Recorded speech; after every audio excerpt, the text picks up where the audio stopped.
వాడెవడో ఏదో ఫంక్షన్కి వెళ్ళాడు. ఫంక్షన్కి వెళ్తే ఆవిడ ఎవరో కనబడింది. వీడు ఆవిడ వెనకాల పడి మనం పెళ్లి చేసుకుందాం అంటున్నాడు. ఆవిడ చెప్పింది నాకు పెళ్ళి అయిందిరా బాబు అని. వాడు ఏం చేయాలి? వదిలేయాలి కదా. ఆవిడ ఎక్కడ కనపడితే అక్కడ అలా తినేస్తున్నాడు. వాడికి వాడు ఊహించుకుని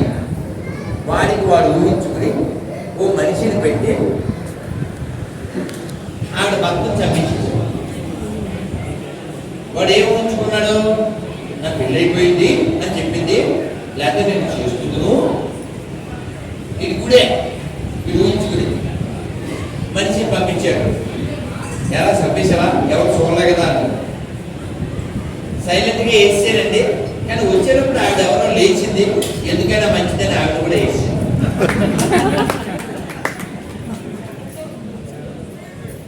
రెండు మాటల్లో వీడేమన్నా పొందాడా?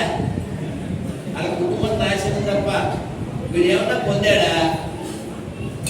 కాబట్టి మనం రాత్రి 11ంటికి 12ంటికి 1 గంటకి ఆకలేస్తుందని జొమాటో ఉంది కదా, టమాటా బాత ఆర్డర్ ఇచ్చి తెచ్చుకుని తినకూడదు.